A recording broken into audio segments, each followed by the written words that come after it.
Good afternoon, Minnesota MUFON members, honored guests, and viewers watching us live from around the world.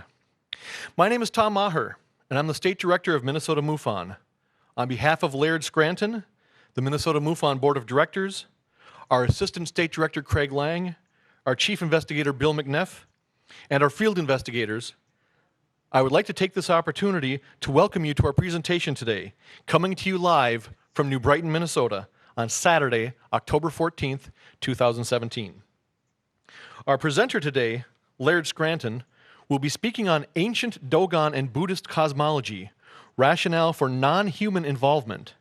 As an independent researcher, he is the author of comparative books on ancient cosmology and language, such as Decoding Maori Cosmology, The Mystery of Skara Brae, and Point of Origin, Göbekli Tepe and the Spiritual Matrix of the World's Cosmologies.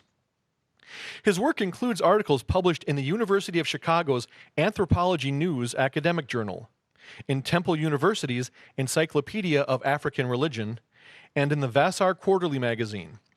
His book, The Science of the Dogon, was taught at Colgate University under the title Hidden Meanings, a study of the founding symbols of civilization. He is featured in John Anthony West's Magical Egypt documentary series and in Carmen Boltaire's The Pyramid Code, a series broadcast by the Documentary Channel. He has been interviewed on a variety of radio programs around the world, including Coast to Coast AM and Red Rice Radio in Sweden. He is presented at conferences on ancient mysteries, including Walter Cruttenden's annual CPAC, Conference on Precession and Ancient Knowledge Conference, the ARE Mysteries Conference, and the Paradigm Symposium right here in the Twin Cities. Today, he will be discussing overt claims made in the Dogon and Buddhist traditions for non-human involvement with humanity in ancient times, along with the factual rationale for why those claims should be taken at face value. Aspects of this shared cosmology have potential bearing on our understanding of circumstances and effects commonly reported by witnesses in UFO incidents. Minnesota MUFON, please help me welcome Laird Scranton. Hey, thanks, Tom. Thank you very much. I know you're all probably seeing a delay between my image and the words I'm saying, so we'll switch to the presentation shortly, so you won't have to deal with that. My field of ancient cosmology may seem a little bit removed from the questions of UFOs and alien contacts, but in fact, there's a rationale for a connection between the two. And part of my job today is to try to give you enough foundation in the material that it's based on to understand how it connects. So I think maybe the place to start here is with the presentation itself. As Tom said, I'm the author of a series of books on ancient cosmology and language. Here are the first 6 in the series. There's another one on the Maori of ancient New Zealand that is due out in May. There's also another edition on fundamental concepts of creation that should be out in the next months, called Seeking the Primordial. So my field of study is called comparative cosmology. What that means is that I'm trying to learn more about the myths and symbols, rituals, and words of ancient cultures by comparing how different cultures that have the same element understand them. So I can take a definition by one culture, compare it to other cultures to try to triangulate in on what an original meaning might have been. What I'm exploring is an ancient symbolic tradition that is based on the archetypes. These are basically archetypal symbols that are found without clear explanation among cultures all around the world, cultures that in ancient times maybe shouldn't have had, or not thought to have had, contact with one another. So because there's a need to be able to anchor any interpretations that we make, my initial focus has been on eras just following 3000 BC, which is just following the advent of written texts and written language in various cultures. That's the first time written language appears. Without that, it becomes tricky to try to demonstrate what a culture thought about a certain issue. There are techniques that are also related to language that help us do that. In places like ancient China, events that happened around 3000 BC, we only know about from texts that survived written down around 300 BC. So you have a huge gap of understanding between the event that happened and the way that it was understood by the culture. Consequently, we have lots of infighting among academics as to what any given aspect of it might represent. Now, in my field of study, interpretations begin with overt statements on the part of the cultures being studied, and there's a reason for this. The human brain is arguably wired to find patterns in things and to try to make sense of things. And so just as when you look up at the clouds, you might tend to see an image of an animal rather than, or of something else rather than a cloud, child looking up in the sky, lying on the grass, children very often will imagine animals in the clouds. Our tendency to do that is sort of the biggest obstacle that a researcher like myself has to deal with. I refer to it as my own wishfulness. So if the interpretation begins, it's anchored in a statement on the part of the culture that the culture says, here's how we understand our symbol, or here's how we understand our ritual. Then my job is to compare that statement with how other cultures understood the same element, and then in the end to be able to complete a simple sentence. Ideally, I want to be able to say, we know this must be true because, and then finish the sentence in some intuitively believable way, in some way that makes sense. This is a field of study where evidence does not present itself to 5 decimal positions like it does in some other fields. And normally the best we can do is present an intuitive demonstration that a perspective is true. There's often no way to actually prove an outlook. My ultimate job is to essentially to test the reasonableness of claims that the cultures themselves are making. And what that allows us to do is it takes sort of me out of the loop. The goal is to never have Laird Scranton saying that such and such a symbol represents such and such a thing, but rather to say, look, the Chinese understand it this way, the Buddhists understand it this way, the Egyptians understand it this way, and make the argument based on that kind of a basis. Now, in the 1800s, there were many claims made for the origins of this system of archetype symbols, and many attempts to trace it forward from one culture to the other cultures. And all of those attempts ended up stumbling over contradictions in the end, that no one was able to successfully say, well, this started in ancient Egypt, and we could trace it here, here, here, and here, and here's how it got to the other cultures. Every path of transmission that's laid out that way ends up failing logically. Some perspectives are based on the idea of a pre-Ice Age culture like the continent of Mu or Atlantis. Other perspectives are based on more recent historical cultures like Babylonia, Assyria, India, ancient Egypt. There are any number of candidates that have been presented as possible sources for this system of symbols.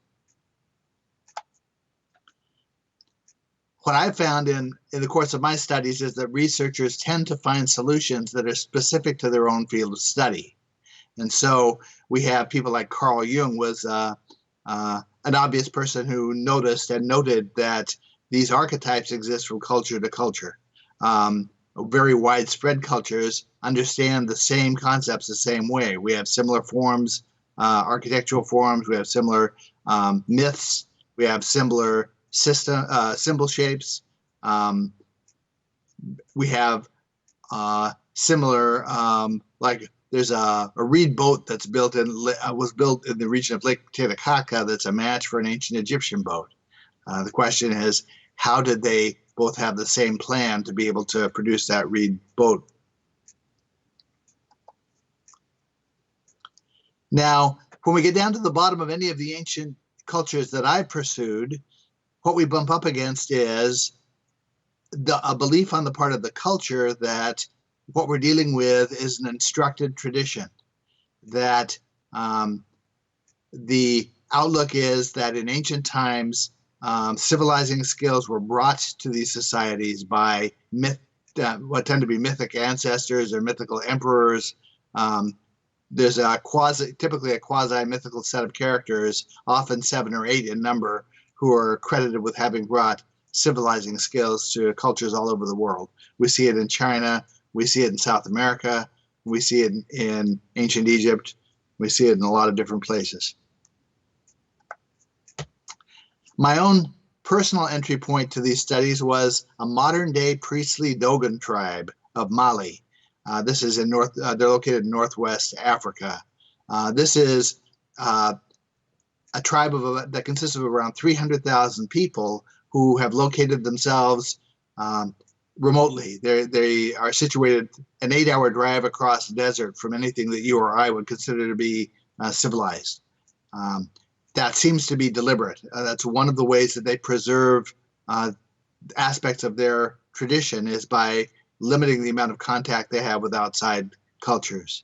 I've shown you a map here. This is where Mali's located, and the Dogon live towards the south east of Mali along a large escarpment of cliffs.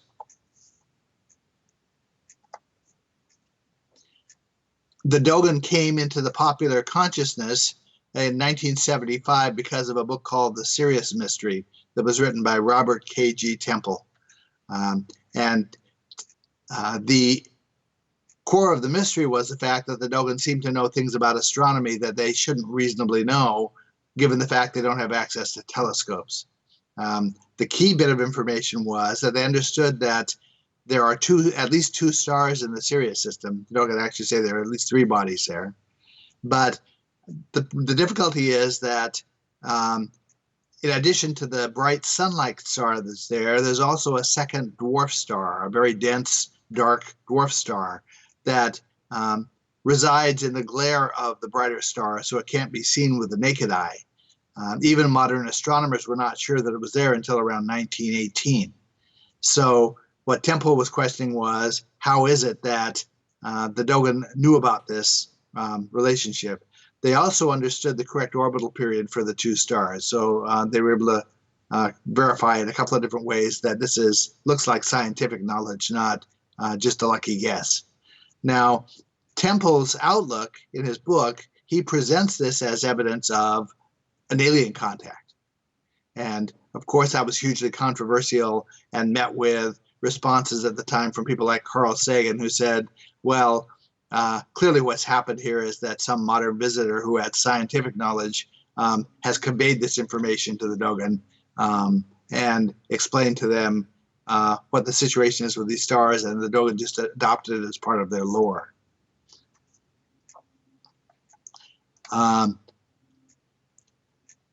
But there are a couple of ways of answering Sagan's critiques.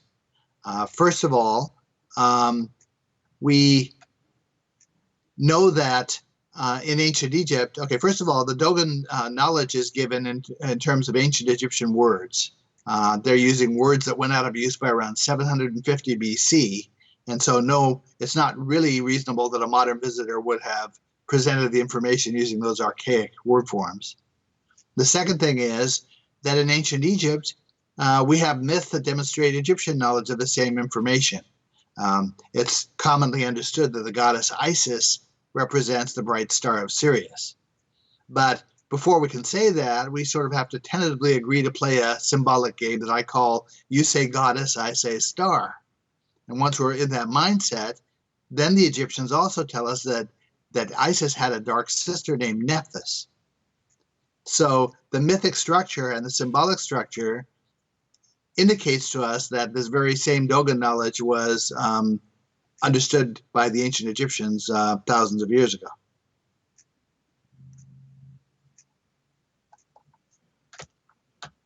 One of the reasons that the Dogon tribe is so pivotal to these studies is that they, first of all, they're a modern tradition. They can discuss these topics frame it in terms of modern concepts. Their priestly class have a very good understanding of their own symbolic tradition, what their symbols mean, what their words mean, what their myths mean. And moreover, the Dogon culture preserves elements of at least 3 ancient traditions in one culture. The first is ancient Judaism. The rituals of the Dogon tribe very often align with Jewish rituals, which are known to be ancient. Their civic traditions are most compatible with ancient Egypt. They observe the same set of calendars the ancient Egyptians do. The symbolic cosmology is most like ancient Buddhism. Now, to find elements of all 3 of these traditions under one umbrella in one culture is an enticement to think that they all might have begun as part of a common system in ancient times. Evidence suggests to us that at around 3000 BC, the Dogon were actually Egyptian or had a very close relationship with the Egyptians.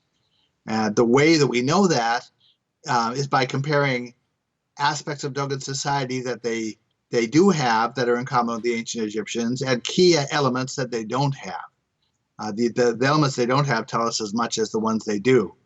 I had mentioned the Dogon observed the same set of calendars. There's a lunar calendar, a solar calendar, there's an agricultural calendar, there's a Sirius calendar, there's a calendar based on Venus.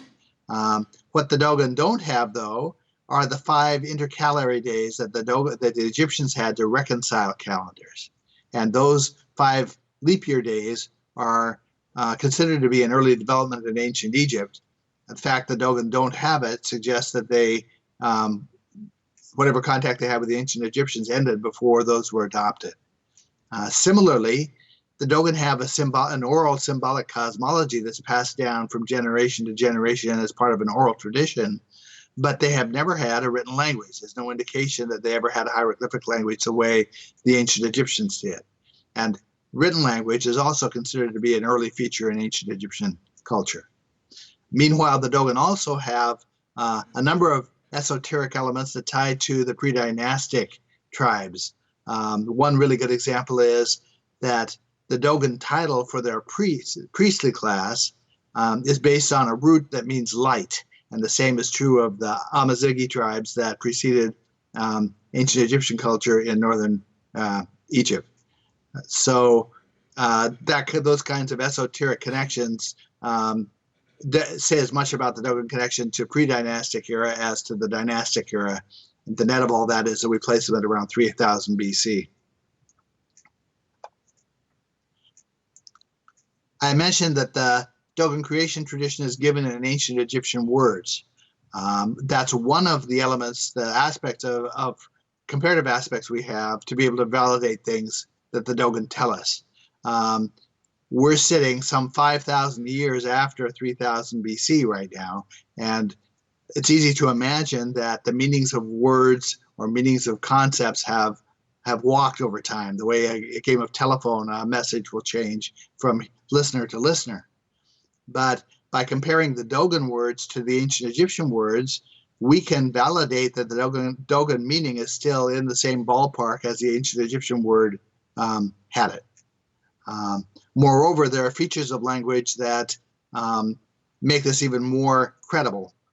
Every Dogon cosmological term carries a set of discrete meanings. When I say that, what I mean is knowing one of the cluster of meanings isn't likely to help you guess what one of the secondary meanings are. These are logically distanced meanings that travel as a cluster.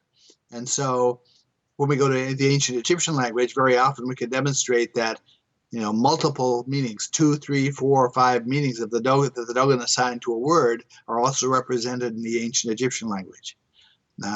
More importantly, those clusters of meanings actually float with the concept that's represented, not with the phonetics. So when we go to a different language, say Sanskrit in ancient India, where there isn't necessarily an alignment between the phonetics that the Dogon use, we can see that the same set of clustered concepts relate together in Sanskrit as they do in the Dogon language.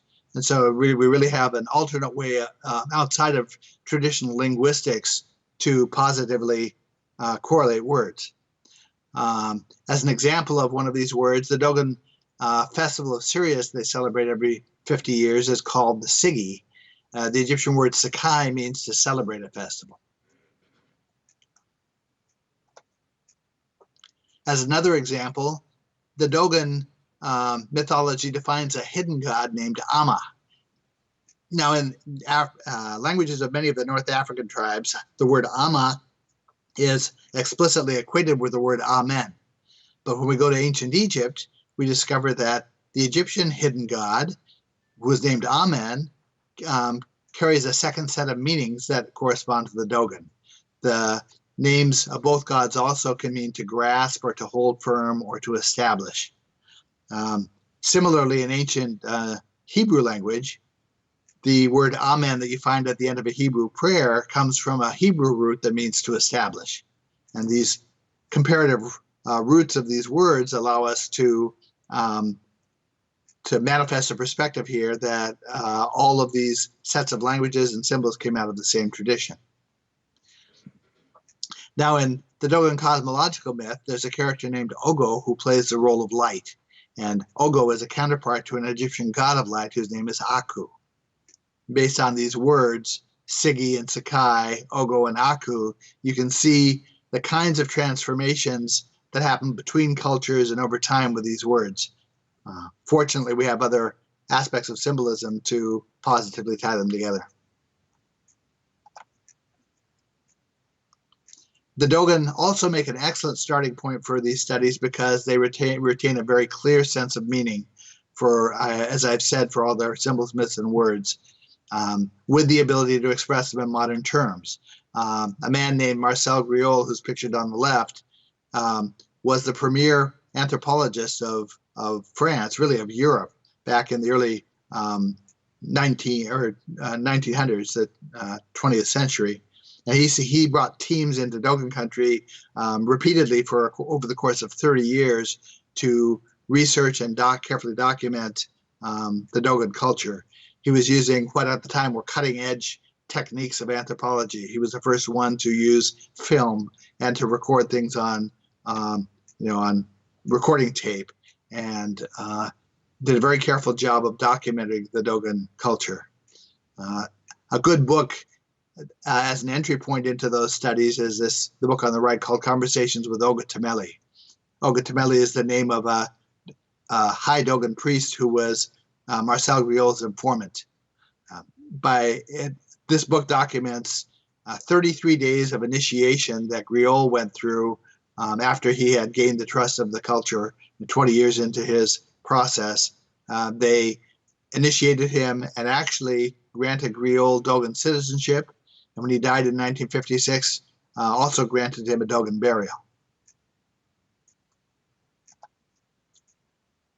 The Dogon priests they flatly say, that their symbolic tradition describes how their tribal god Amma created matter. Now, at the time I started researching these subjects, I knew enough to be able to tell that the Dogon definition of an atom was correct. Their atom is called the Po. I could also see that their descriptions of protons, neutrons, and electrons were correct. The Dogon call those Sene seeds. As an example, the Dogon tell us that all things are made by the repeated incidents of the Po again and again. All things are made up of these fundamental atoms. And they say that the Sene seeds cross in all directions surrounding the Po to create what they describe as a nest. And they give us pictures that actually represent that. I guess I don't have a copy of that for you, but they do a cosmological drawing of electron orbital shape that's a close match for what modern scientists tell us. Now, the system, realizing that these top two structures were intuitively a match, I asked myself whether the detailed descending structure that the Dogon described for matter might also be scientifically correct.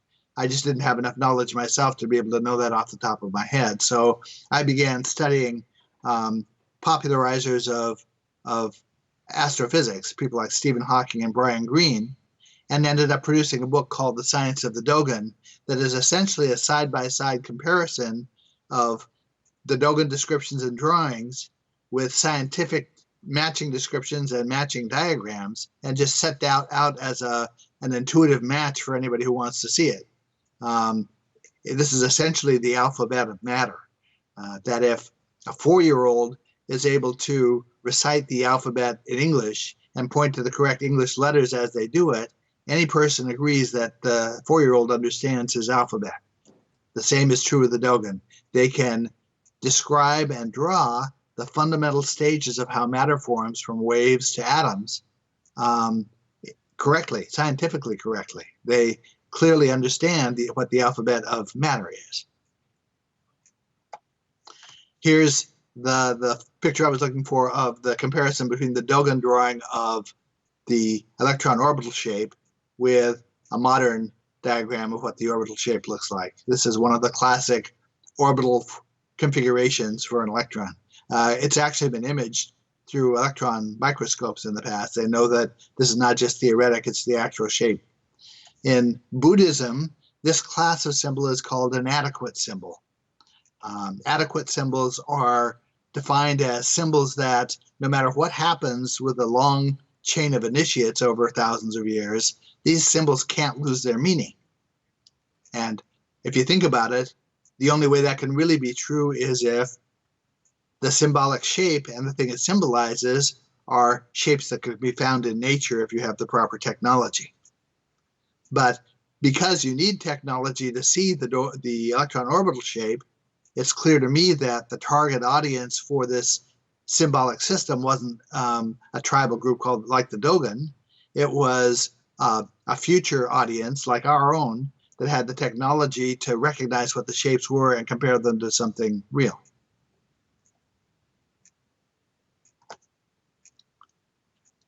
The Dogon concepts of matter begin with waves, and they culminate with the equivalent of an atom, and they can correctly define and diagram numerous stages, conceptual stages, and physical stages in between the two.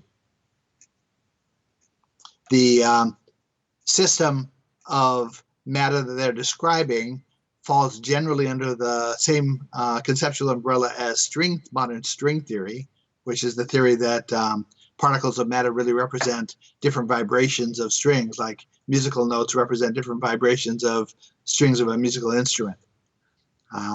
There's a particular version of string theory called torsion theory that is probably the closest match to what the Dogon described. This is a theory that postulates that at every point in space-time, there's a tiny spiraling vortex like a water pool or like a tiny black hole that is spinning and potentially creating effects of like gravity or other quantum effects.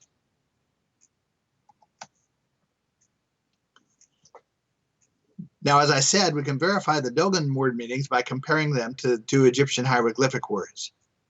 One of the complaints that could be leveled against my studies by a traditional researcher is that the Egyptian dictionary I'm working with is E.A. Wallace Budge's hieroglyphic dictionary that was developed in the early 1900s. Modern Egyptologists prefer a German language dictionary, which I could have worked with. I've studied German. The Dogon dictionary I'm working with is actually in French. But the difficulty is that I have a coherent body of cosmological words that the Dogon are presenting clear definitions and pronunciations for, and those predictably match what Budge lists in his dictionary that he set down in the by 1920 or so. So my outlook is that the Dogon dictionary provides us with an entirely new set of data to compare to Budge and to judge the validity of his dictionary against. My feeling is that it's not credible that Budge could be flatly wrong about Egyptian hieroglyphic language in his dictionary, and yet still in predictive agreement with the Dogon, who have so many other cultural aspects in common with ancient Egypt. So it's the fact of this match that justifies the use of the dictionary. Another of my complaints is that as the dictionaries were reconfigured in later times, so beginning in the 1980s or so, choices were made that I see as being questionable.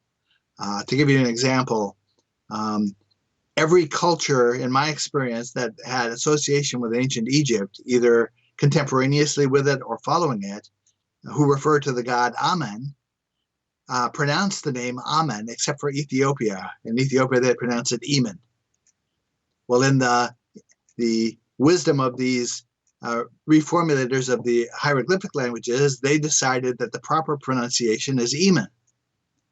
By making that choice, what they effectively do for future audiences is disconnect those pronunciations from what I see as African roots, among other things. That for anybody who's studying any of those other cultures that connect to ancient Egypt, if the simple pronunciation of a few letters has been switched, it makes it very difficult to find a connection between words. I know that myself. I have a sister who lives in New Zealand. And in New Zealand, they speak English, but they changed the pronunciation of just two vowel sounds. Basically, A's and E's are pronounced differently than we pronounce them. And that small a change in the scheme of pronunciation makes the language almost unrecognizable to somebody who hasn't tuned their ear to it. So I'm using the Dogon and the relationship to the Egyptian hieroglyphic language as a way of validating that the Dogon terms have not changed their meanings over time. Now, another way of cross-checking the Dogon references is to compare their symbolic references and their cosmological concepts as presented in the anthropological study by Marcel Griol and his student Germaine Dieterlen to a matching symbolic system in Buddhism that relates to a ritual shrine called a stupa. One of the complaints that was made against the Dogon cosmology was that it had been fabricated by the Dogon priests, that it was not really a real system. The Dogon priests were so obliging that they made up answers to the questions that the French anthropologist was presenting to them. And so there was a restudy done in the 1980s over the course of 3 or 4 years of what Griol had studied over the course of 30 years. And the team that went in the 1980s came away saying they found no evidence of Griol's cosmology.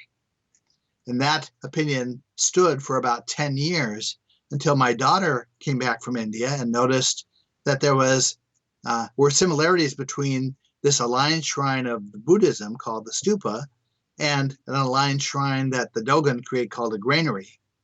And in fact, the two structures are effectively identical. They are built on the same base plan that evokes the same series of shapes associated with the same symbolism to produce structures that have the same relationship to a symbolic cosmology, and those symbolic cosmologies are a match.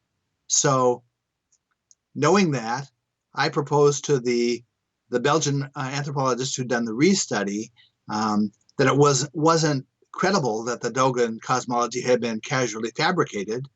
We'd have to believe that the Dogon had casually fabricated Buddhism, which is a known system that's accepted all across India and Asia. This is a legitimate cosmology, and the Dogon system reflects that legitimate cosmology.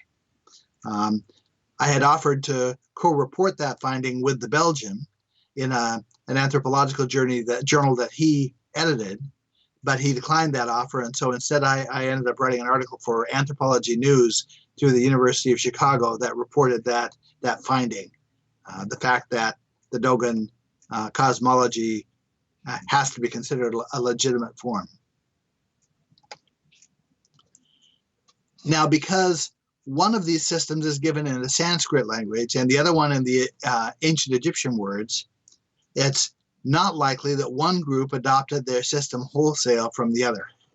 That if I were explaining to you, say, car mechanics, to somebody who knew nothing about car mechanics. I'm going to tell you my words for things, and you're going to accept those words and use my terms. You have no other set of terms to use. But between the Dogon and the Buddhists, we have a variety of ways that the words are formulated. It's clear by looking at the languages that one culture cannot really have possibly just adopted wholesale from the other. Now, the other thing is that both symbolic systems are legitimately ancient, have legitimate claims to being considered ancient. I mentioned that the Dogon system is formulated on words, Egyptian words that went out of use by around 750 BC. The Buddhist system was documented in written text by around 400 BC. Now, the fact that modern authorities on these systems are in agreement with each other when they discuss what the themes and symbolism represent implies that neither system could have changed for thousands of years, that somehow each culture, independently of the other, managed to keep the system straight down through the generations for thousands and thousands of years. It's quite an accomplishment when we consider how detailed the system of symbols and words can become.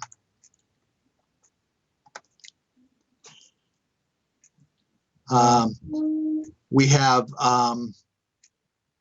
Buddhist references that are written references that go back to about 400 BC, but in the case of deities like Ganesha, it's clear to academics, traditional academics who understand the Buddhist system best, that the symbolism of Ganesha must have originated much further back in time than 400 BC.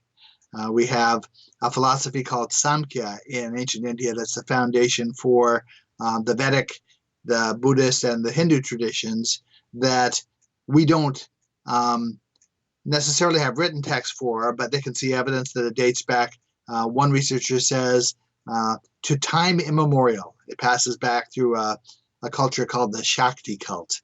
This is a feminine tradition that comes out of the era of Göbekli Tepe. If any of you are familiar with the Göbekli Tepe site, this is an exceedingly ancient stone site, megalithic site in Turkey that is positively dated to around 10,000 BC. And what we find at the Göbekli Tepe site are standing stones and stone circles. The site was buried over for 4,000 years, more than 4,000 years. And so there are beautiful carved animal images on these stones that were perfectly preserved because they were covered over. There are ongoing excavations at the Göbekli Tepe site. And each of the symbolic elements that we see there was an iconic element of this Shakti cult tradition, this archaic matriarchal tradition that I tie the Buddhist and the Dogon system to in ancient times. It's thought to have originated to the north and west of India in the same direction as the Fertile Crescent from India. We can actually track civilizing skills and DNA and language outward from the Göbekli Tepe era, really in all directions, into Asia, into Europe, south into Palestine, into India, and as far south and east as Australia in the eras following 10,000 BC.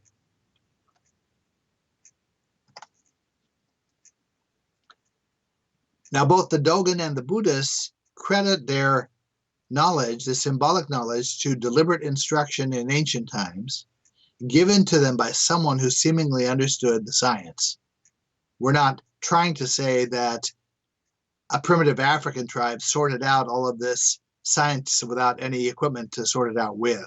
What we're saying is that a perspective on why all these ancient cultures have the same symbols could rest with the idea that they were all taught by the same teachers in ancient times. And it was the teachers who were on top of the knowledge, not the students.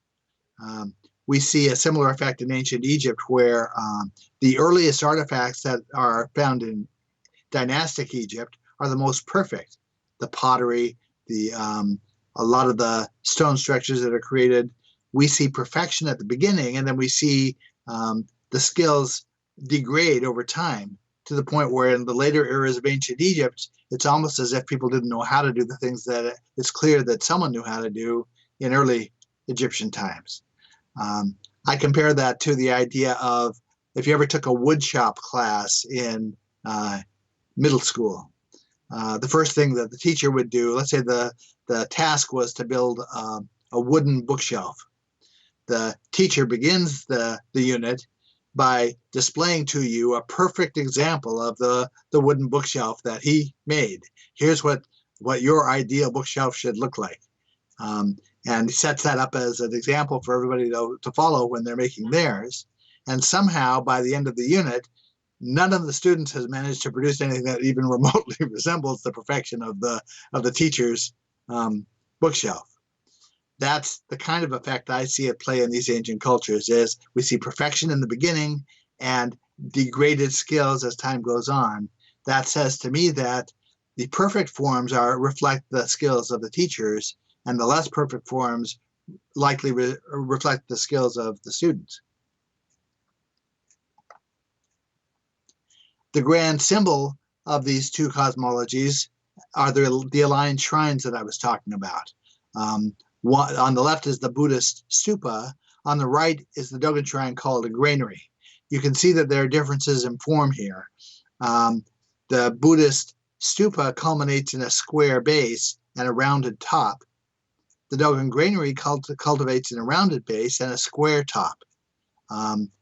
That difference in symbolism goes hand in hand with an entire set of symbolic reversals that happen about halfway through the era from 10,000 BC to now.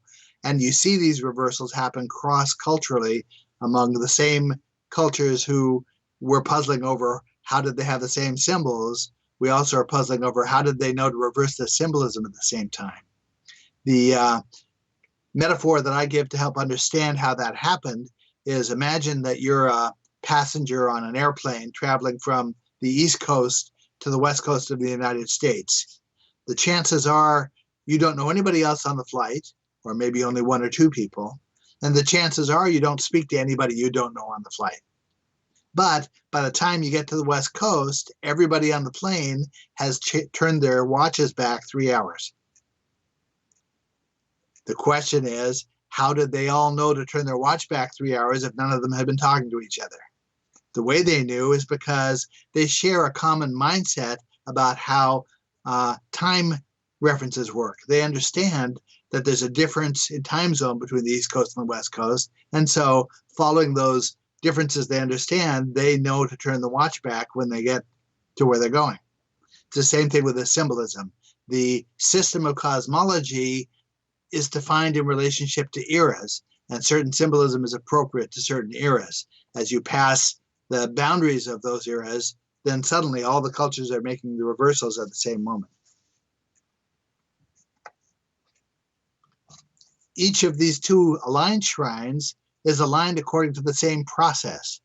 And the process is essentially the root of what we call sacred geometry.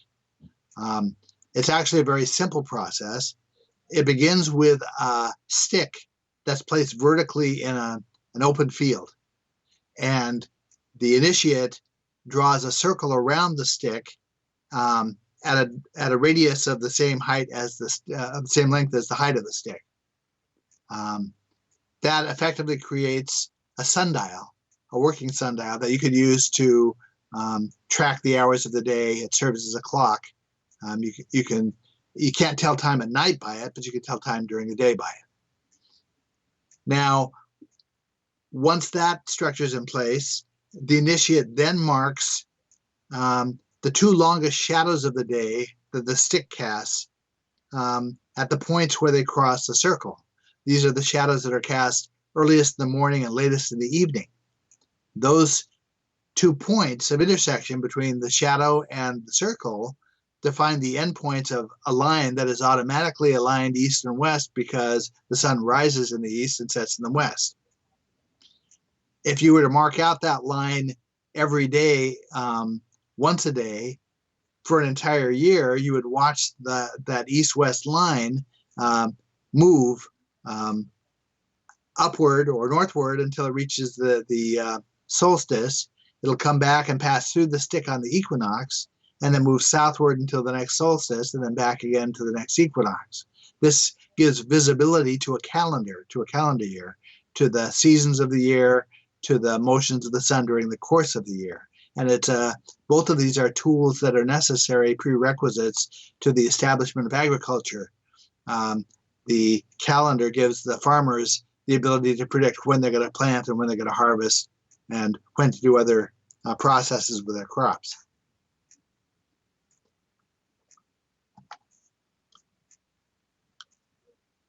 Now, in addition to describing structures of matter that we're familiar with, the Dogon cosmology also addresses certain questions that are not typically discussed by modern popularizers of science. These include such things as, how is it that matter in its wave-like form is transformed by an act of perception into a particle? Or what did the structures look like that preceded the Big Bang? And the answers that the Dogon provide to those questions have credibility to them. One of the reasons for us to even consider whether they are credible rests with the larger structure above that we can verify. If we can satisfy ourselves that they know what they're talking about when they discuss waves and particles and atoms, then that's a rationale for at least considering whether they know what they're talking about when it comes to the collapse of a wave function or the formation of the Big Bang process.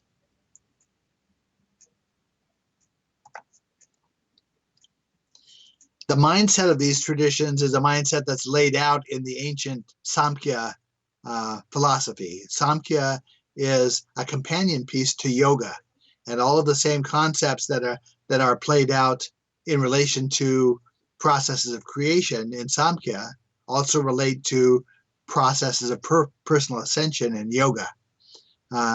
The outlook of the cosmology is one of parallelism.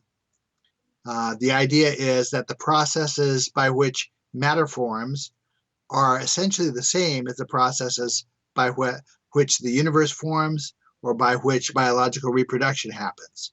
And to demonstrate how fundamentally similar those processes are, the Dogon symbolic cosmology simultaneously defines all three themes, all three processes, using a single progression of symbols.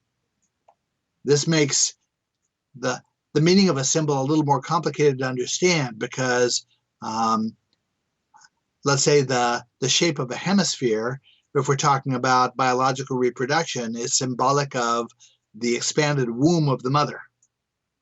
If we're talking about how matter forms, it's symbolic of the expansion of mass as we proceed up the scale to try to produce particles. The concepts are very similar to one another, but not precisely the same. And so consequently, it becomes no longer fair to ask the question, what does a symbol represent? We can only really ask, what does the symbol represent in relation to one of these cosmological themes? Because the answer will be slightly different depending on which theme we're talking about. So in the mindset of the tradition, universes form in pairs routinely, one material and the other one non-material. And our universe is understood to be the seventh in this series of pairs of universes. The non-material universe is described as having the ability to see our universe, but we don't have the ability to see it. A comparison that I make to try to explain that is, you might remember that when you were a first-time driver of a car, learning how to drive a car, you might not have realized at first that the mirrors of the car create a kind of a blind spot for the driver. There's a space that you can't see, and that space, under the right circumstances, is big enough to hide a tractor-trailer truck. If you don't know that space, that hidden space is there, you could theoretically drive your entire driving career, your entire life, and never trip to the fact that there's a blind spot there. Well, it's the same thing for science here, that the indication is that there's a blind spot that our scientists don't readily perceive. And so since they can't perceive it, they can't really measure it. But there are scientific ways that we know, indicators that we have that this blind spot actually exists. One of the ways of demonstrating that has to do with fundamental particles. And this concept of fundamental particles exists both in the ancient tradition and for people like Stephen Hawking and Brian Greene. Stephen Hawking says that there are more than 200 fundamental particles of matter. The Dogon say that there are 266. The particles are classified into 4 groups based on the symmetry that the particle exhibits. This is essentially how the particle looks from different sides. So there's one type of particle that looks the same from all sides, the way that a circle would. There's another kind of a particle that has to be turned halfway around to look the same, the way that a single-headed arrow would. There's another kind of particle that has to be turned around all the way around to look the same. I'm sorry, that's the single arrow.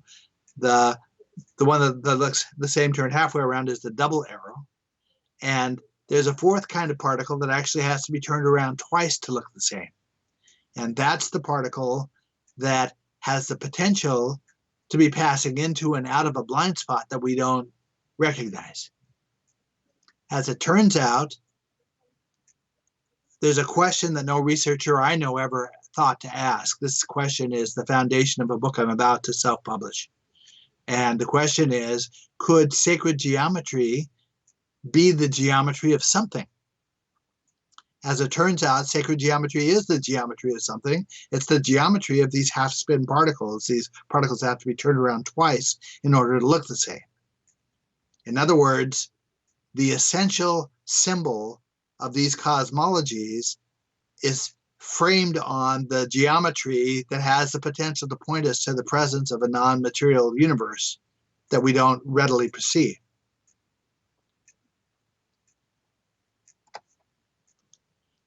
The Dogon also say that there is a flow of energy between the universes that is essential to life as the natural water cycle is. The natural water cycle is the process by which water evaporates from oceans and lakes, forms clouds that then rise up over the mountaintops. It gets colder and the water condenses and it produces rain that then flows in rivers and streams back to the bodies of water again. If we were to interrupt that natural water cycle in some way, all life on the planet would die. If you could put a sheen of oil covering the oceans, you could effectively prevent the evaporation of water into clouds and create a lot of problems for life on the planet.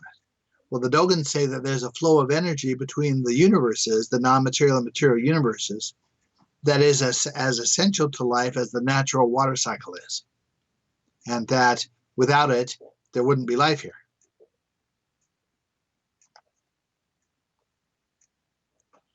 Now we know based on Einstein's studies that time frame slows down as mass or acceleration increases. That's hard to explain, but in Einstein's mindset of the theory of relativity, an increase in mass is equivalent to an increase in acceleration. The idea is that if we had a spaceship that was traveling a significant fraction of the speed of light moving away from the Earth, that they could look back at the Earth, that their relative time frame in which they experience things would slow down. We've actually been able to measure this on atomic clocks. When we place them on spaceships, we were able to detect just the predicted amount of slowdown in the timekeeping ability of the atomic clock based on the rate of acceleration of the ship. So the time that it would take the person on the ship to take a sip of their coffee might be long enough for a person who is back on Earth in a quicker time frame to pass through the entire day of their events. There's an inherent difference in time frame that I compare to the inherent differences in pressure that we find as you go deeper into water. There's an increase in pressure as you go farther down.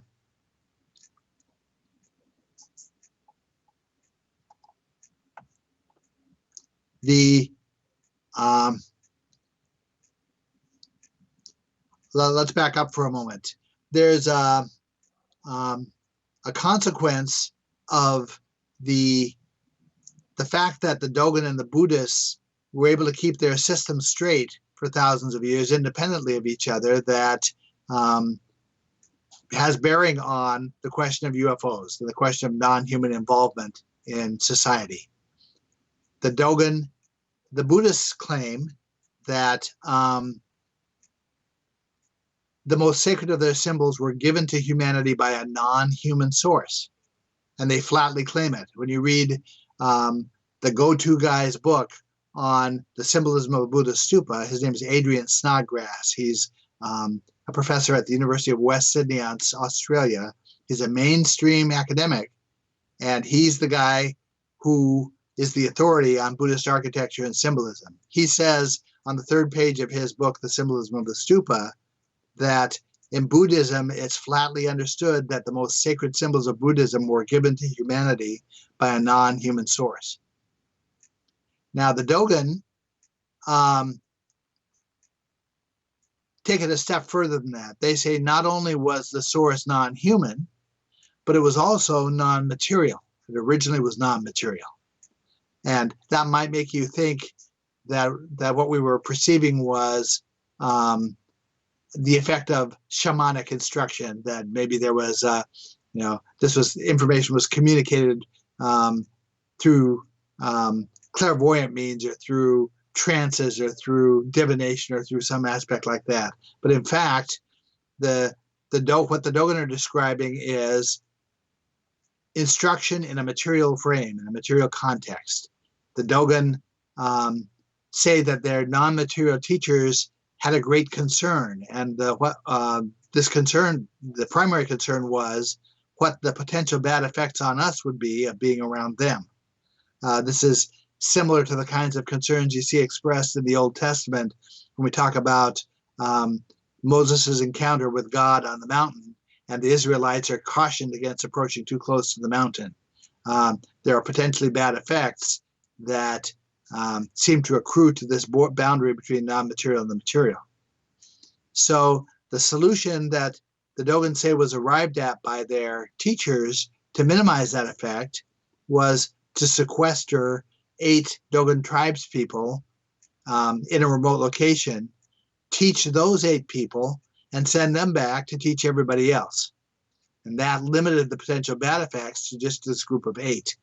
Now, that dynamic of 8 quasi-mythical ancestors who bring civilizing skills to cultures is one that plays out all across the world in ancient cultures. This is the dynamic that we associate with those archetypes. We see it in the Americas. We see it in Polynesia. We see it in China. We see it in India. We see it in Egypt. We see it in Africa. All over the world, there are traditions that are claiming that eight mythical ancestors were the bringers of civilizing skills. Well, the Dogon are saying the reason that's true is because a group of teachers who were originally non-material had brought those civilizing skills, had deliberately instructed us in a civilizing plan. The Dogon say the purpose of that plan was to teach us how to be farmers, and that civilizing plan was tagged to a symbolic cosmology. It was sort of tagged mnemonically. If you know what mnemonics are, it's a way of using one process to help remember another process. To give you an example of that, when my wife Risa and my children were very young kids, and we thought about taking them to a county fair, we asked ourselves, what would happen if the children got separated from us? How are they ever going to explain to anybody where they live, or what their phone number is, or how to contact us? So our solution to that was to teach them to sing their address and their phone number to children's songs in response to the question, where do you live, or what is your phone number?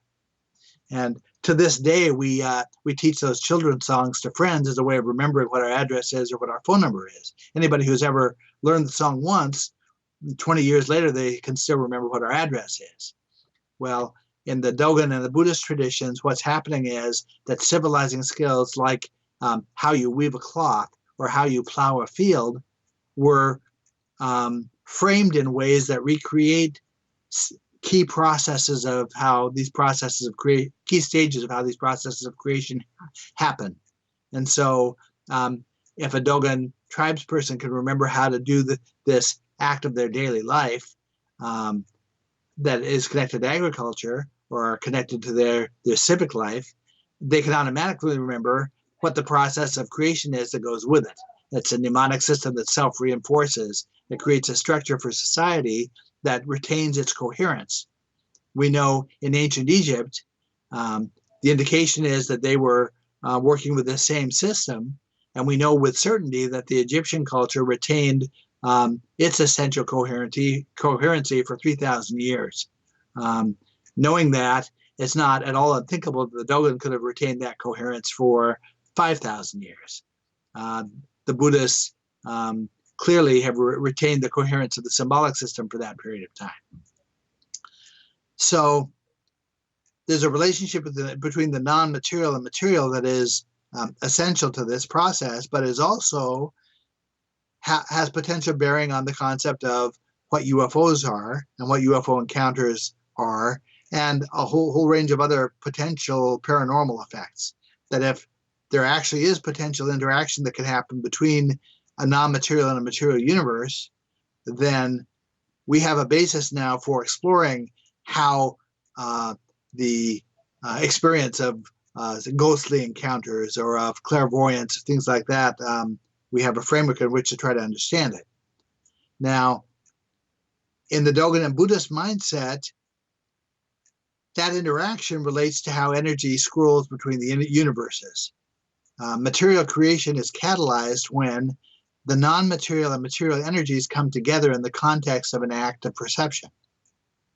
And there is an underlying dynamic here at work. That dynamic is the tendency of two energetic streams of different energies when they come together to form a vortex, a whirlpool. And so if the Dogon are saying that we have a non-material energy that's coming into contact with a material energy through the scrolling process, that's the dynamic by which these tiny vortices are said to form. Incidentally, the dynamics of a whirlpool of water are essentially the same as the dynamics of a black hole, that they are correlates to one another. There's every reason to think that there's a microcosmic correlate to the same process.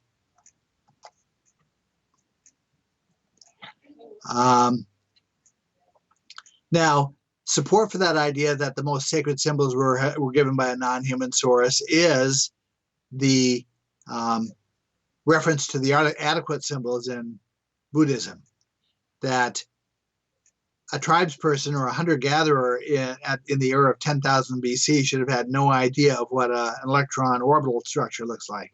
And yet, that's what the philosophy is basing the concept of an adequate symbol on. So it's apparent that if the symbolism represents what the Dogon are saying it represents, and if it represents what I'm trying to demonstrate in my books it actually represents, I demonstrate intuitively that it represents, that somebody in ancient times was aware of how these dynamics work. And whoever that somebody was, they aren't presenting this as theory the way that Stephen Hawking or Brian Greene is. They're saying flatly, here's how it works. My job as a researcher is to try to take those statements at face value and test them. How reasonable is this statement? Is there a perspective from which some incredible statement that is being made in these cosmologies can be taken or can be seen as possible or true, theoretically true? And in every case, the structures that I've been comparing, that is the case, that there is a rationale from which we can understand these statements as being scientifically true.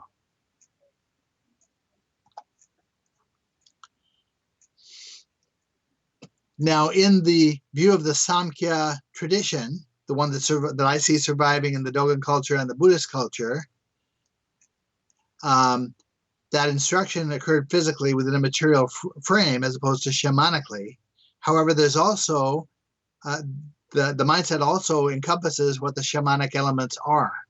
Samkhya flatly says that the non-material universe has perfect knowledge, but an inability to act. And that inability to act, we can infer, rests with the ultra-quick time frame that it seems to persist in. That if we're talking about a realm that's characterized by massless waves or virtually massless waves, a virtually massless wave is implied to exist in an ultra-quick time frame.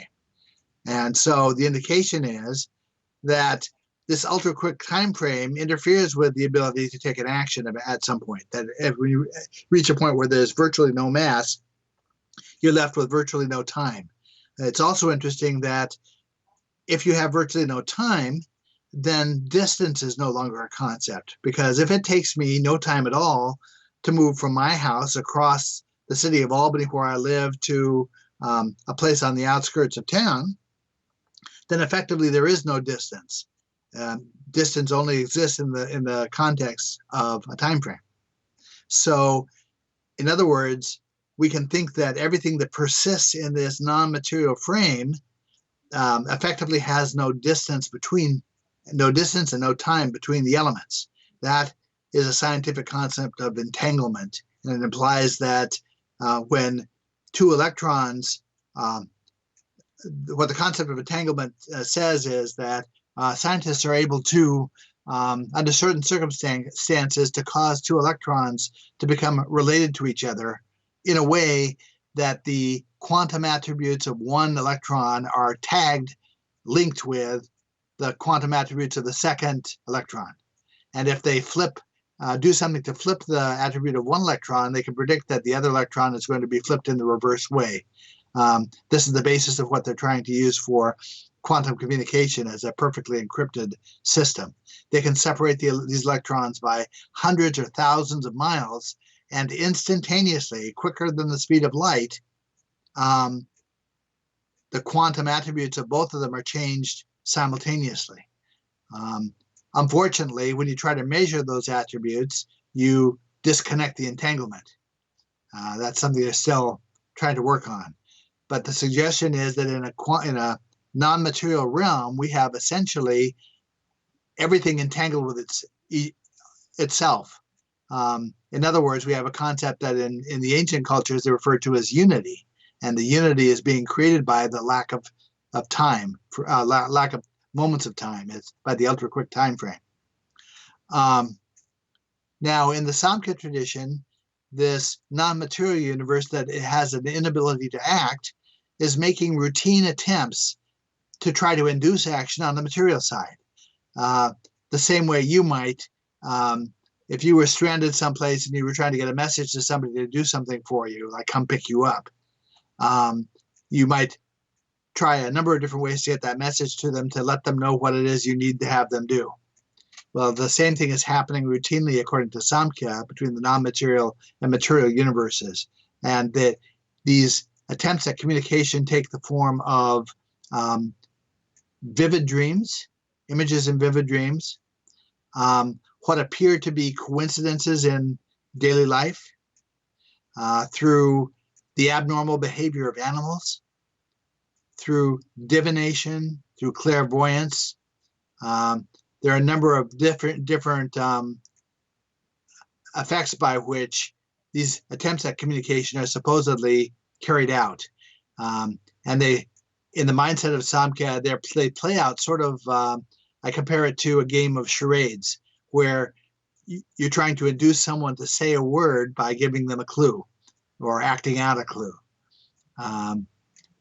That's the sort of dynamic that seems to exist between the universes. Now, all of these overt claims for instruction by a non-human source leave a researcher like me in a really difficult position, philosophically speaking, because my principle coming into this process is that my job is to affirm what the ancient cultures are telling me. I've now got two ancient cultures with equivalent claims to ancient connection, who preserving symbolic systems that are an effective match for each other, each telling me that they got it from a non-human source.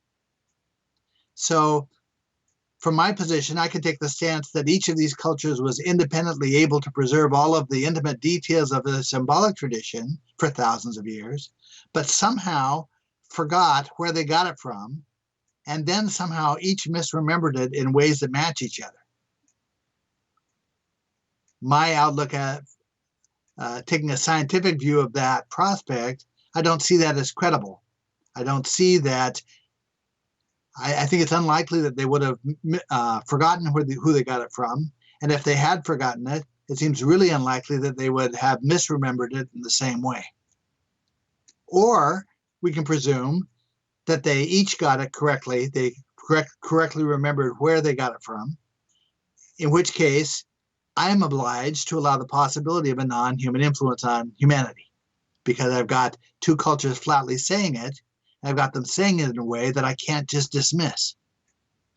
So this is the effective rationale by which a researcher like myself has to allow for the possibility that we have non-human contacts that are not of the sort of sci-fi off-planet nature, but are actually of a source of an interdimensional, or in the mindset of this cosmology, an inter-universal nature. That there's crossover happening between these two universes that's producing effects that we see as UFOs and UFO encounters. It's particularly interesting that in the symbolic system, that hemisphere shape is a symbol that represents that kind of crossover, that symbolically the geometric figure of a circle is associated with the non-material, and the geometric figure of a square is associated with the material. And so any metaphor that rests on the idea of reconciling the shape of a circle with the shape of a square is a metaphor for this reconciliation of non-material and material.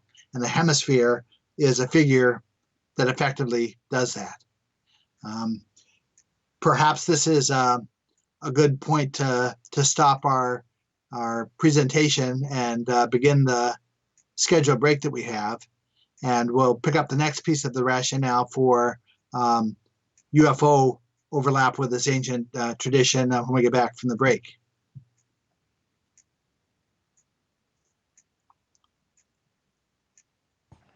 Thank you, Laird. Yes. So is it your understanding too we're going to break for like 15? Yeah, that's good for me. If it's good for all of you. Okay, sounds good. So we got a 15-minute break, so let's be back here at approximately let's be about 2:27. So I'll try to give you a couple minutes warning when that comes up. Let's see. So we have a rationale by which a comparative cosmologist like myself has to at least entertain the idea of non-human involvement in ancient times with humanity. And I don't really see a way around it. I've tried to explain it on several occasions to other researchers, and they seem to get the idea that the relationship of these systems requires it. But that interaction is a dimensional one, seems to be a dimensional one, not a traditional sci-fi alien one. It doesn't preclude an off-planet traditional sci-fi alien relationship, but it looks to me as if the dominant instructional influence was, according to the Dogon and the Buddhist, was a dimensional one, not an off-planet one. So now there's another piece to this that to my way of thinking has more direct bearing on what you guys do. So I'll try to get into that here. It's interesting to me that the shape of the hemisphere, the shape of the circle, is one of the forms that is said to represent the interface between the non-material and the material. That happens to be one of the typical shapes that a UFO takes. So there's a perspective from which, or a possibility that what we're seeing, when we think we're seeing a UFO, what we're actually seeing is a natural bubble that forms at the point of interface between these two realms.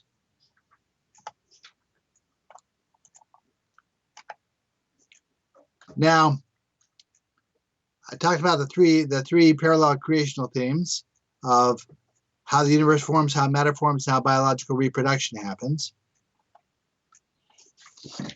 And we talked about them being considered to be so similar to one another that a single set of symbols represent all three. As another example for you, since biological life begins with an egg, the mindset of the cosmology is that life of the universe also begins with the cosmogonic egg. This is a rationale for why the symbolism might be the way it is. Now, the symbolic system becomes very complicated very quickly when you're dealing with this many stages of creative processes and dealing with three simultaneous themes. It becomes difficult for someone who wants to learn about the system to classify a given symbol. And so what the system of cosmology does for us is it provides us with a set of four-stage metaphors by which to conceptualize this. And the one that you're probably most familiar with runs water, fire, wind, and earth. Water represents matter in its wave-like state. Fire represents an act of perception. Wind represents vibration, and earth represents mass. So anytime we have an ancient cosmological reference that's talking about earth, we know that it should fall into the topmost of four stages of this progression from lowest to highest. Now, there are a number of these metaphors that are provided, almost as if whoever put the system together wasn't quite sure which frame of reference is going to resonate best with us. Another one that is reasonably familiar to you or could be familiar to you is the idea of relating things to progressions in the animal kingdom. That we have the four-stage progression runs from insects to fish to four-legged or land animals to birds. Now, the effect that has for us is most easily seen in relation to the ancient Egyptian deities, who typically are given heads of animals. Now, Keper, who is the dung beetle, represents the concept of non-existence coming into existence. And so Keper's symbolism falls in the first of these four stages of the progression. Thoth, who represents the concept of a finished word and of instruction, represents, his symbolism falls in the fourth of the four stages, and all the way in between. A Dogon initiate to the esoteric tradition is referred to as a fish. We even have a rationale here to explain some other references. In the Dogon mindset, the earth is referred to as the planet of the fishes or the star of the fishes. And so that places us here.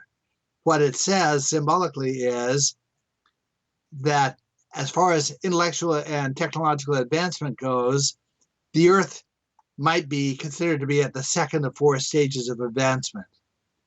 The teachers referred to them, they associated themselves with Sirius, which is the dog star. The dog is representative of the third stage. So one message is, guess what, folks? We aren't the least advanced of what there is, and our teachers aren't representing themselves as the most advanced of what there is out there potentially. We fall in the middle ranges, is what the symbolism says. Keper has the head of the dung beetle. Here's a picture of it. Anubis, who represents a jackal, which is a four-legged animal, is the lord of the underworld, which is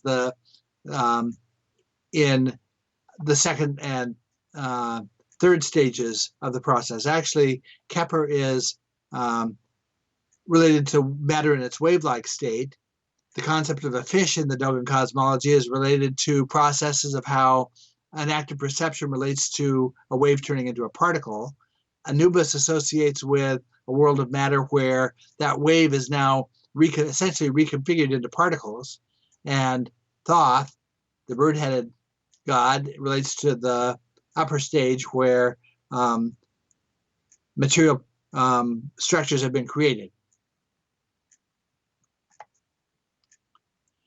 Now, there's also a generic metaphor that's given, four-stage metaphor, that the Dogon used to try to explain the whole concept of what they're doing with these metaphors. And this metaphor is given in relation to the planning and construction of a house. And there is dimensionality to this framework. the corners of the structure. I relate the metaphor to the act of creating an architectural drawing, if you've ever had to do that. The corners of the structure are first defined by points that sort of lay out the boundaries of the structure that's going to be built. They're then fleshed out with additional points that allow us to draw lines and start to fill in, some of the features of the interior features of the structure. Those points are then connected with, the second stage is the midpoints. The third stage are the lines that connect the structures. And the final stage is considered to be completion. It's defined as the final representation of the structure or the building of the structure. Now, the words that the Dogon use to explain that are Bummo, Yala, Tonu, and Toimu. And there's also dimensionality to these names. And the dimensionality becomes clearer when we compare it to Egyptian words. Bummo relates to an Egyptian word phrase Bu-ma, which means place perceived, its relationship to a point. Yala, which is linear, relates to the perception of a line. Yah is the Hebrew god of light, and light travels in lines. Tonu, the phonetic value nu refers to water or waves, so that's the perspective of basically a two-dimensional area of the surface of water. And Toimu refers to complete. The Egyptian word is tamau.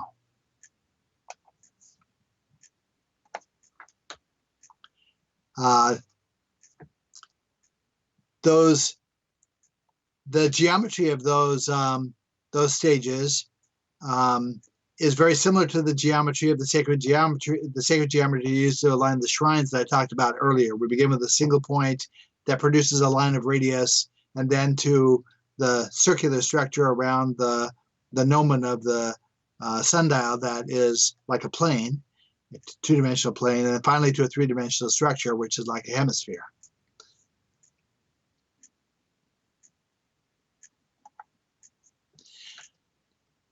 Now, the Dogon don't have a written language, but they do have cosmological drawings.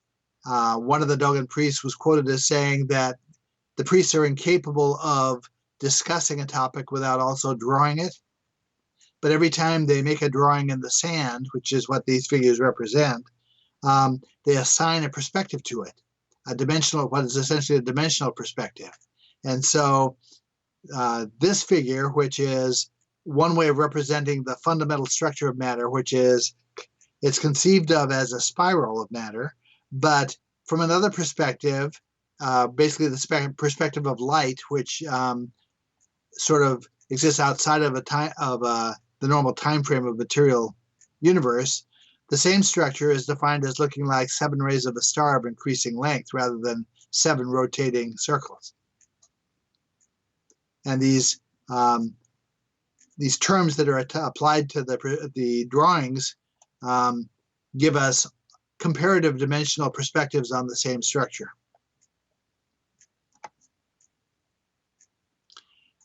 I mentioned that we have multiple meanings associated with each cosmological term. The suggestion is that there may be dimensionality to those meanings. And understanding how is where the connection comes to UFO encounters.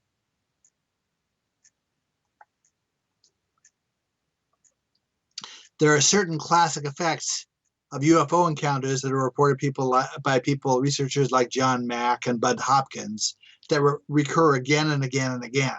And they seem very odd, difficult to understand. And from my perspective, they consistently reflect the same kind of dimensionality and pertain to the dimensionality of language for these words. I'll try to explain how that happens.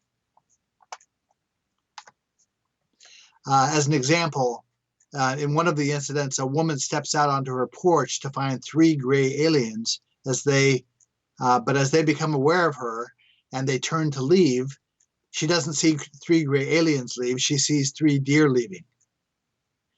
Well, when we go to the Egyptian hieroglyphic language, we discover that the Egyptian word that means to depart in haste also means deer. And so when I understood this, I started to get a sense that there's a relationship, a potential relationship between the action that's being reported and either the emotion that's being felt by the observer or the mask image that the observer is seeing in place of what they know they should be seeing. And so those meanings are reflected by these multiple definitions of these words that are homonyms of each other in the Egyptian language. As another example, in one of the cases, a young man reported seeing 3 tall, slim aliens crossing a field to approach his house. He looked out of his bedroom window in the middle of the night. But he knows as he sees that he's going to black out. Turns out that an Egyptian word that means to approach with caution also means to faint. So again, we have what looks like a dimensional translation happening here, that the thought that might be going through the head of the aliens as they approach is experienced by the observer as an effect.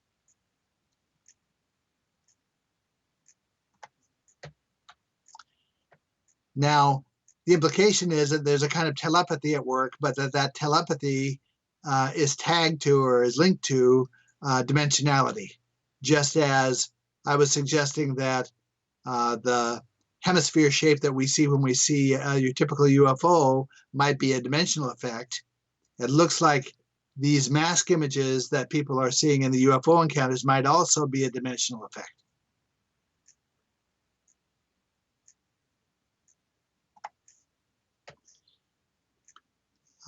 To give you some other examples, I kept like 3 pages, 3 or more pages of situations where the language plays out in keeping with what the UFO experiencer is reporting.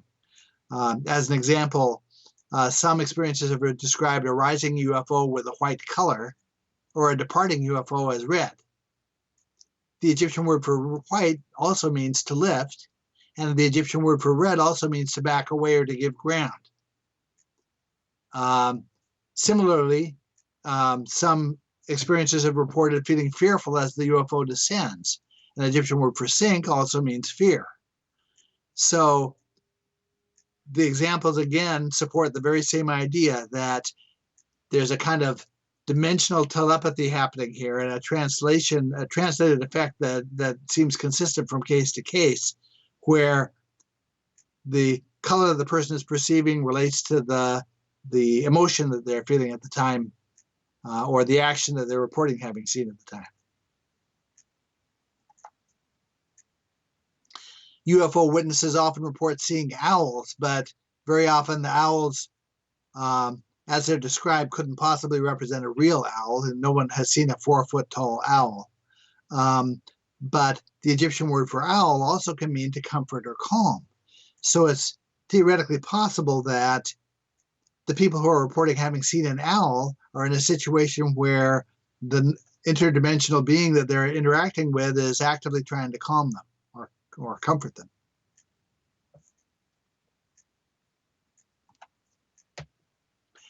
There's a famous UFO abduction incident that happened in New York City that was reported by more than one witness. And after a week or two, each one of the witnesses independently recalled, or months later they recalled, that they had seen the abducted woman on a beach holding a dead fish. The Egyptian word for dead fish also is a homonym for a word that means part of a story to be remembered. So again, we see the same kind of dimensional effect being reflected not just by a single observer, but by multiple observers.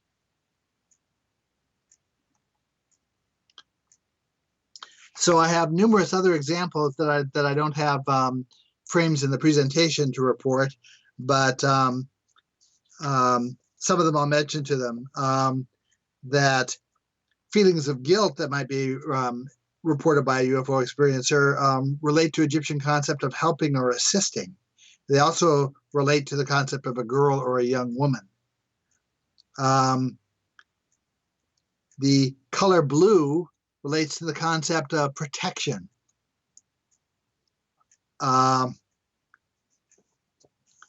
There is an effect that associates with sunrise or sunset that relates to the concept of going in and out, maybe leaving or entering dimensions. There are there's a concept of hovering that's associated with the emotion of feeling agitated. Again, we have cases where the experiencer reports a UFO hovering over them, but they also report feeling extreme agitation at the time. There's case after case of this where these words seem to play out. They also seem to play out in terms of dream interpretation.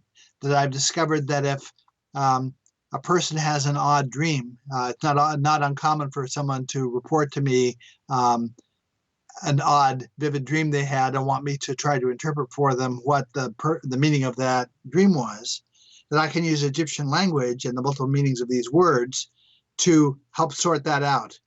That if I can get them to express in a clear way what they were feeling or what they were seeing or what term of language they most associate an image with, that I can go to the Egyptian dictionary and sort out what the likely possibilities are for what it means symbolically. And then I can verify that against other cultures. I can see what do the Buddhists say about this concept and what do the Dogon say about this concept. And there's ways of cross-referencing those. Typically, I won't give an interpretation if I can't cross-reference it to somebody. So the upshot of all of this is that there may very well be a large portion of the UFO phenomenon that relates to this interdimensionality, and that there is potentially a scientific basis for why it happens, that if we believe the Samkhya philosophy, that there is a perspective from which this is a natural course of events that happens between two universes. There's even a perspective for how the non-dimensional teachers were able to act in a material frame. The scrolling energy that passes from one universe to the other carries with it mass, not just energy. And so what you really have is a transfer of energy and mass from one universe to the other. As you do that, you're effectively slowing the time frame of the more material universe, or you're slowing the time frame of the universe that's receiving the mass, and you're quickening the time frame of the universe that's sending the mass. And if you think of that process the way the Buddhists do, compare it metaphorically to the concept of a great year or a yuga cycle, that towards the middle of that year, at the equinox of that year, you should have a situation where the mass of both universes effectively equalizes. If that's the case, then it seems scientifically reasonable that a knowledgeable or a conscious entity from one side could cross over to the other side and interact if the time frames were the same. Similarly, the difference in time frame gives us a perspective on why one realm might not be able to perceive the other, that the quickness of time frame may create a situation where events happen just so quickly that they don't register on us, the same way that subliminal advertising can have an effect on us without registering on our conscious minds. There's also a connection to the concept of sleep and dreaming. You are probably aware, if you've ever had a dream that seemed significant to you while you were dreaming it, but then as you get further into the day, the next day, you have difficulty remembering the details of the dream. Maybe you remember one or two details, but not the others. The mindset is that any of these references that you can consciously bring into, or that you can bring into material consciousness, can be remembered. The things that are not firmly brought into material consciousness aren't remembered, or aren't remembered until much later. And those are the kinds of details that, for UFO encounters, turn up with hypnotism. The idea is that hypnotism is accessing those aspects of an experience that, for whatever reason, we're not able to be recorded consciously. Either they happen too quickly, or they happen sort of in the periphery of our view, or that there was something more urgent going on that we were paying attention to, and so our attention was diverted from the thing that we could understand under hypnotism. That's basically the mindset of how this ancient cosmology relates to, or potentially relates to, the UFO experience. And I'm happy to entertain questions from the audience there or from viewers as to what I've had to say. Great, Laird. Thank you very much. And the microphone that we've got right here in the center of the room is a hot microphone. So if you've got a question for Laird, please feel free to come up to the microphone and get in line. If there's someone there, ask your questions, and Laird will be happy to do his best to answer them for you. And if I don't know, I'll just make something up. They're already making their way to the microphone, so you better be ready. Okay, I'm ready. Robert Temple, in his book, The Sirius Mystery, talks about the fish god of the Dogons, and I can't remember the name of that.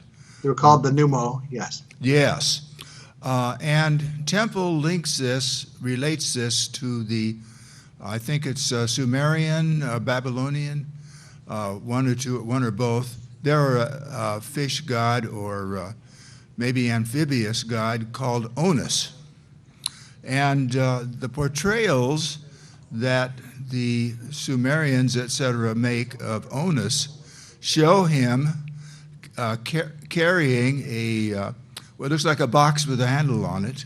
Yes. And my impression of that was that it was quite possibly Onus' computer.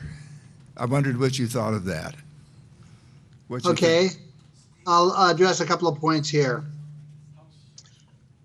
First of all, when we compare the Dogon cosmological tradition to the Egyptian one thing that we consistently notice is that every place where the Egyptians depict a deity associated with an animal, either a body part that's an animal, the head or the body of an animal, the Dogon are representing a scientific stage or concept of matter. Even all the way down to the Dogon creator god Amma, when you understand ultimately what the symbolism of Amma is, you realize that this is not an actual deity. This is expressing a cosmological concept. So my initial reaction is that any description in any of these cultures that share these elements of a deity who has body parts that are of an animal is a symbolic reference, not a literal reference. So I don't take the fish god as being an historic thing. I see it as a metaphoric thing. Now the handbag figure, or the bag that it looks like these deities are carrying, we first see on the pillars at Göbekli Tepe at 10,000 BC. We see three of them set side by side with each other. In the symbolism of the cosmology, the repeating metaphor that's given dozens of different ways is the notion of reconciling a circle with a square, which is a metaphor for non-material being reconciled with material. And a temple or a sanctuary is the place where that happens. And in very ancient eras in the region of the Fertile Crescent, one of the symbols that represents that is a hemisphere, or combining a hemispheric shape with a square shape like that handbag does. Three hemispheres or three domes together in that shape are symbolic of a temple. So starting with Göbekli Tepe, I see that as one of a set of diverse symbols at Göbekli Tepe that all are saying, here is a place where non-materiality comes into reconciliation with materiality, which is the same mindset that the Dogons and Buddhists are using to reflect what was happening there. In the Buddhist mindset, the first example of instruction for humanity by these non-material teachers happened at a place called Vulture Peak. And prominent images on those pillars at Göbekli Tepe are pictures of vultures. So that's the way that I look at it, that there may also have been a physical object. It's not uncommon for things that are represented to have both a historic and a symbolic meaning. But from a symbolic perspective, if I can explain it symbolically, then I tend to lean towards that over a historical meaning for an image. I think Mike has a question. Go ahead, Mike. Hi, Larry. It's Mike here. Thanks again for talking to us today. Quick question. You talked about, can you hear me okay? Yes, I can hear you Okay. fine. Different universes, and you talked about different universes and time being different in different spots and changes at different rates. What do you think about psychics that can predict the future? Like I've seen some myself that knew things about my future that have absolutely no way in the world of knowing. Like even when I moved to Minnesota, I was told by a psychic that I would do that, and she had no way of knowing that at all. How Okay. do you think that's related to like maybe them having ability to like a different sense of time or something or space? Yes, the comparison is this: that in the universe that's becoming more massive is said to be descending, and the universe that's becoming less massive is said to be ascending. Now, in a perfectly ascended universe, if we compare a perfectly ascended universe to a perfectly descended universe, there's a metaphor that I use between a CD, which is the way time is perceived on the non-material side, as opposed to a cassette tape, how it's seen on the material side. On the material side, our only choice is to scroll through things linearly in terms of time. And if we want to get to the third song on a tape, we have to essentially listen to all the songs on the tape to get to it. On the non-material side, all of the songs on a CD, a comparable CD, are accessible instantly. You can go directly to the one you want to and listen to it. And if you want to listen to them out of sequence, you can do that. The first thing that a person in my field of study learns is that there are things going on in the universe that we can't explain. And you can't really pursue the studies that I pursue without accepting that as a real thing, that there are things going on we can't explain. My sense over the course of 20 years of study is that certain people are more sensitive to the non-material aspects of things than other people are, and that as this cycle, which is essentially the Yuga cycle of Buddhism, progresses, that as we have this energy and matter scroll between universes, that the ability of the average person to perceive things non-material becomes greater and greater and then lesser and lesser. So I think there's reality to some people's ability to do things that we consider to be paranormal. So what do you think causes them to have that ability? Do you think something's happened to them, or that's hard to say. In my experience, I see certain people are naturally prone to that. I especially see that little kids are really prone to that. Even my own kids routinely knew things that they shouldn't know. And my choice as a parent is to either credit that as a possible thing or to dismiss it and say it couldn't be. In my experience, the parents who dismiss it and say it couldn't possibly be sort of disconnect themselves from it. In the mindset of Samkhya, the way you draw this knowledge to yourself is by crediting the fact that it exists. If you're a person who notices that there might be some meaning to the coincidences that are happening, they tend to happen more often, or at least you tend to perceive them more often. That's the mindset of the philosophy, and in my experience, it's a correct mindset.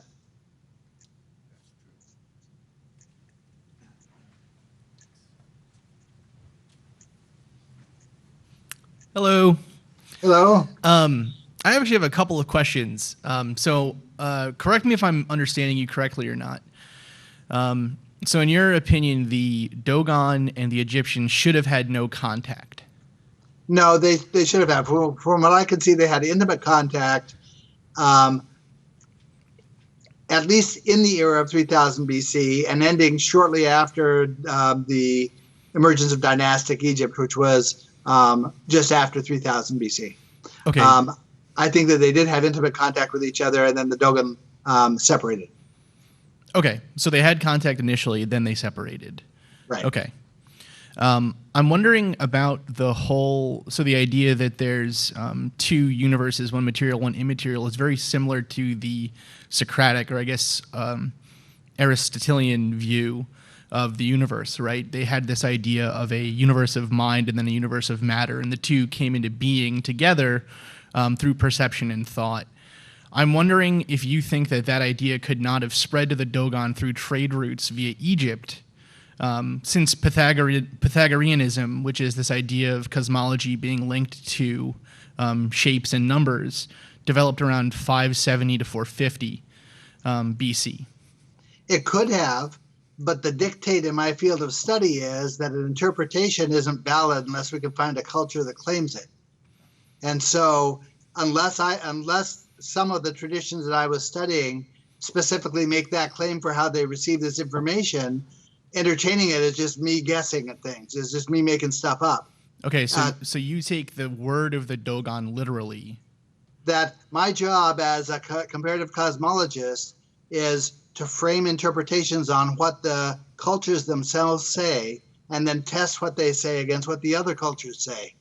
So if what you're saying happened, we should find at least some of these cultures remembering that it happened that way. And that's not what I'm finding. What I'm finding is you get to the bottom of the traditions and they're all saying, by the way, somebody who knew all this stuff taught it to us. Okay, thank you. You're welcome. Any other questions for Laird? Any other questions? It's a tough set of material, and the books are not easy reads. But if we get down to the bottom of it,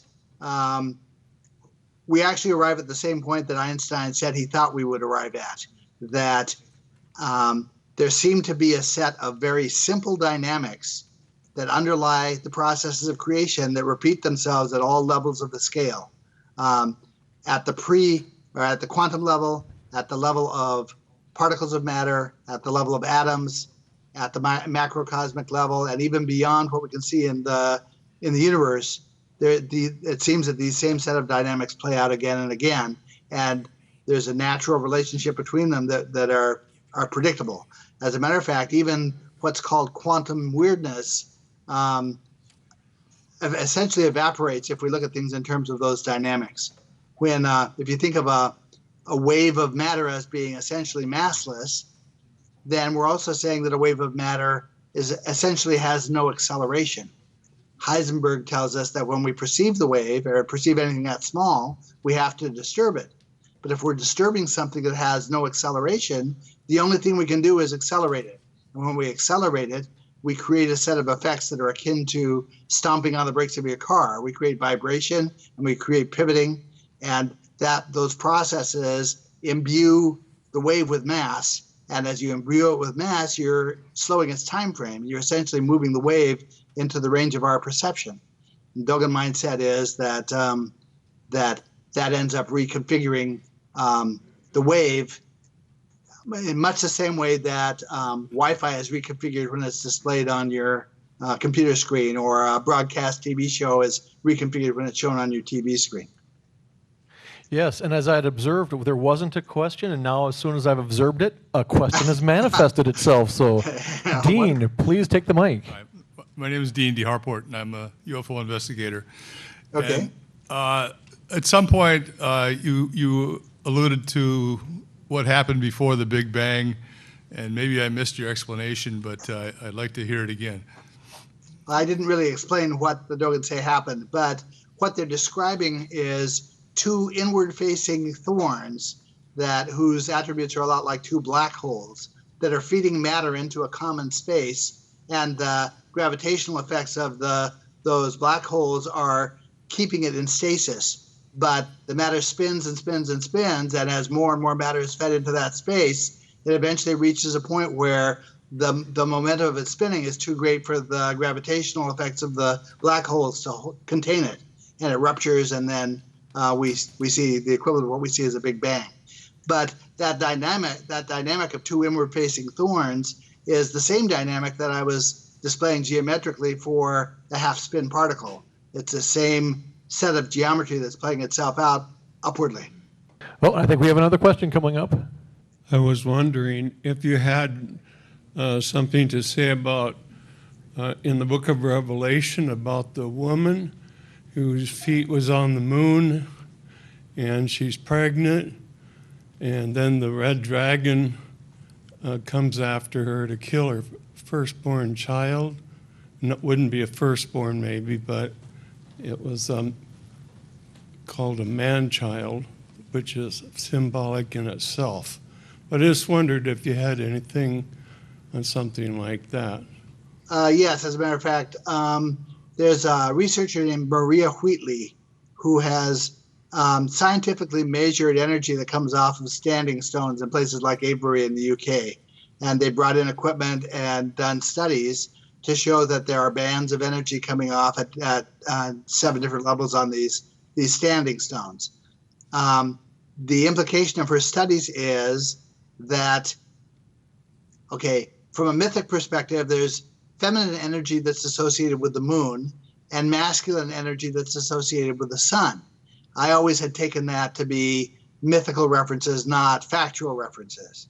But when they did the measurements on the energy with these standing stones, the guy who did the measurements reported that at the time of an eclipse between the sun and the moon, the energy drops to 0. Now, what that says to me is that one energy has to be canceling the other one out. So any myth that talks about the sun essentially killing the child of the moon, from my point of view, is talking about that effect, that there seems to be factual energy that associates with the sun and that factually associates with the moon, and that at the time of an eclipse effectively cancels each other out. Oh, okay. That's it. Thank you. You're welcome. So to give you some perspective on the regions that I've explored, my books have sort of moved geographically from Western Africa to Egypt to India to Tibet and China to Turkey, and then on to the United Kingdom. And the next book, the focus is on the Maori in New Zealand. The Maori in New Zealand actually have references that pertain to every era and region that I had studied prior to them. It looks like this is all the same system, and it looks like it's all this, they're all reinforcing the same scientific ideas in one way or another. Hi, Laird. Thanks for joining us on Skype and almost in person. Can you talk about what really looks exciting to you at this point, and some direction that you're headed? Sure. That you're going to go. Yes. The book that I'm about to self-publish. The reason I'm about to self-publish it is because in the publishing world, it's a no-no to publish 2 books by the same author at the same time. Those books are end up competing with each other for an audience. And so it goes against the economics of a publishing company to want to do that. It's probably not real good for the fans who are interested in the books either. So I have a book on the Maori that won't be out until the May of 2018. I have a second book that deals with these fundamental references of how these underlying dynamics of creation seem to work that I wanted to fast track. And the publisher, because of their mindset, wasn't willing to do that. And that meant the book wouldn't be out until probably the earliest 2020. I have other authors who are complaining of the same delays. And so my option was either not to talk about that material, or I could talk about it and undercut talk about it now and undercut the book later for the publisher, or I could self-publish it now and make it available to talk about. It's not really fair to talk about an interesting subject and not have a book available for somebody to read and follow up on it. So that's the material that right now is really exciting me, because this is the culmination of where all these references lead. How is it that these processes are evoked?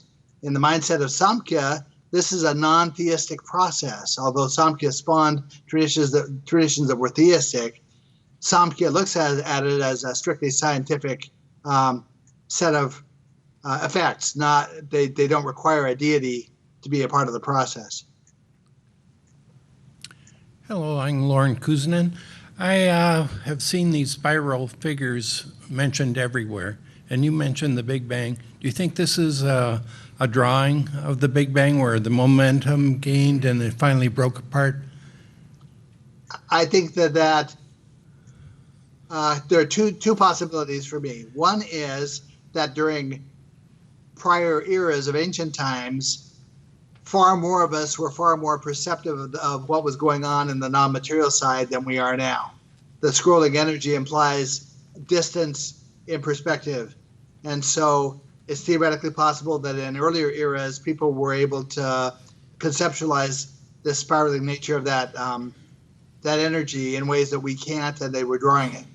Another possibility is that during those eras, there were effects that were playing out in the sky above them at night that they were seeing and that they were writing down, and so they all were drawing the same effect because they were seeing the same effect. A third possibility is that if there really was active instruction about these processes, that they were writing down what they had learned. I had been interested enough in the UFO side of this, or the potential UFO side of this, to actively be seeking out people connected in the UFO field to at least inform of the dimensionality effect that I see happening, figuring that someone who's in the field would have the ability to maybe leverage it, whereas in my field of study, I don't. So I had reached out to people like Whitley Strieber and other people who are known in the UFO field to try to make them aware of how that effect seems to work. Very cool. Thank you very much. Laird, I was wondering too, because we want to make sure we get you some promotion for coming and doing this for us. Is there a particular book that you'd really like people to check into, or if they wanted to find out more about you and what you do, where would you direct them to go? I would actually direct them to the book that's not quite yet published. It should be out in the next couple of weeks. It's called Seeking the Primordial, and it'll be available on Amazon and available for order in bookstores. Now, whether or not bookstores will carry it is a question. Self-published books, they normally don't, but I have a high enough profile with the bookstores that it's possible some will. Any bookstore will be able to order it. Otherwise, the remainder of the series of my books have been published by Inner Traditions. They have an author page for me at innertraditions.com. Don't confuse me with all the other Laird Scrantons. Because there are a lot of you out there, very confusing. So. And there's also an author page at simonandschuster.com for me. Those are the likely places. I can be found on Facebook. That's probably the easiest way to reach me. I fairly routinely will answer questions for people on Facebook. Very cool. Well, again, thank you very much. Can we get a big round of applause for Laird Scranton? Thank you very much. Thank you for your time, Laird. And my pleasure. Minnesota MUFON, this will end our video presentation for today, but stay tuned because we got other stuff going on, but let's roll the credits.